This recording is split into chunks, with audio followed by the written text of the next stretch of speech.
Comment passer de l'agriculture conventionnelle à celle respectueuse de l'environnement? Pour en parler et pour tout savoir, retrouvons-nous sur Cap sur l'agroécologie. Cap sur l'agroécologie.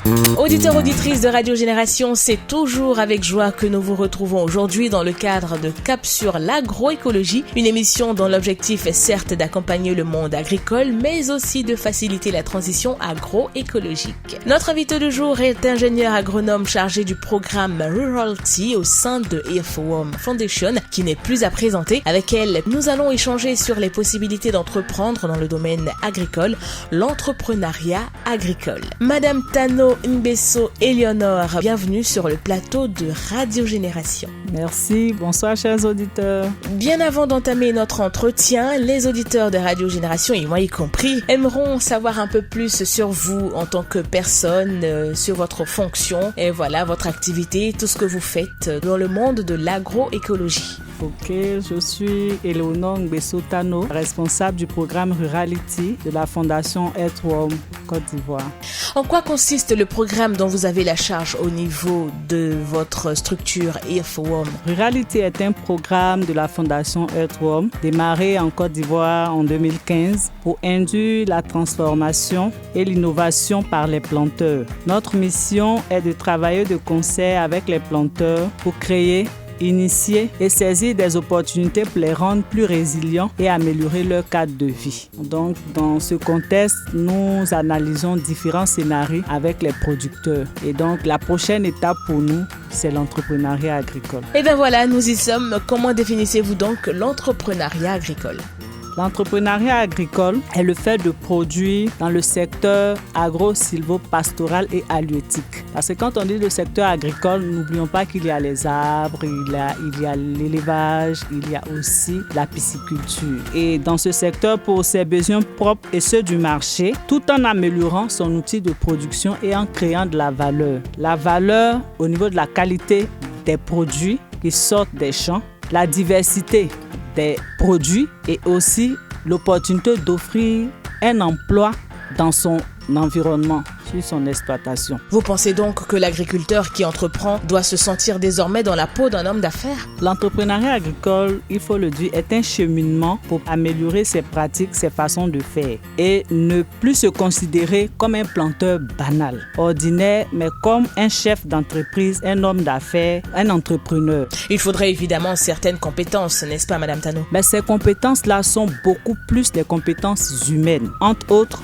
avoir une ouverture d'esprit, la volonté d'apprendre, se remettre en question, tirer les leçons de chaque situation vécue, prendre des risques, créer de la valeur et innover dans son activité agricole. Vous semblez mettre l'accent sur des compétences humaines qui relèvent beaucoup plus du savoir-être et du savoir-faire alors. Dans tout ça, surtout pour la grande majorité des agriculteurs qui n'ont pas eu accès à la scolarisation.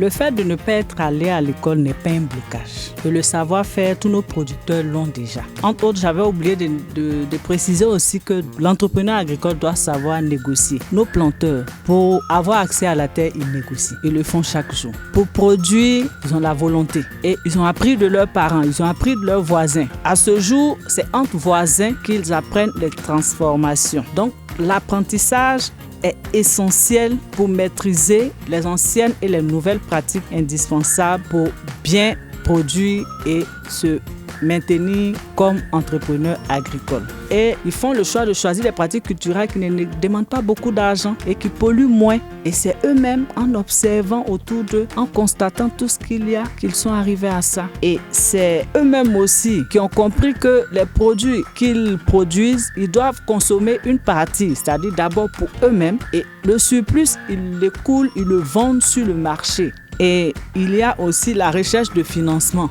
Eux-mêmes à leur niveau, ils arrivent à épargner soit de l'argent propre pour investir encore plus dans leurs activités ou bien ils sollicitent des proches pour leur venir en aide pour pouvoir améliorer encore l'investissement qu'ils réalisent ou bien pour ceux qui ont quand même une certaine taille d'exploitation ou une certaine expérience, qui ont des comptes bancaires dans les établissements financiers, ils arrivent à négocier des crédits pour encore consolider ces investissements-là et parfaire leur outil de production. Tout planteur, peu importe son niveau, est déjà entrepreneur. Ils le vivent au quotidien. Un dernier mot, Madame Tano, avant de conclure cette entrevue.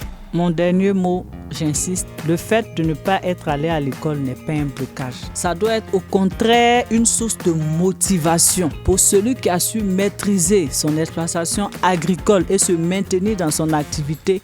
Ça doit le motiver à se sentir entrepreneur et à aller de l'avant, à aller chercher mieux produire, les outils pour mieux mettre sa plantation à niveau, les outils pour produire des produits variés et pouvoir avoir des revenus toute l'année, être à l'aise et offrir du travail à ses frères et sœurs dans son environnement et améliorer la vie de sa famille. Nous avons particulièrement apprécié ce moment d'antenne passé avec Madame Tano Eleonorine Besso dans le studio de Radio Génération.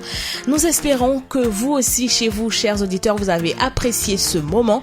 Merci encore à vous, Madame Tano, d'être passée nous voir dans ce studio pour nous éclairer encore sur l'entrepreneuriat agricole. Merci à vous aussi qui nous avez suivis depuis votre ordinateur ou votre smartphone. C'est avec plaisir que je vous retrouverai pour une prochaine émission. D'ici là, je vous souhaite de passer un agréable moment à l'écoute de Radio Génération.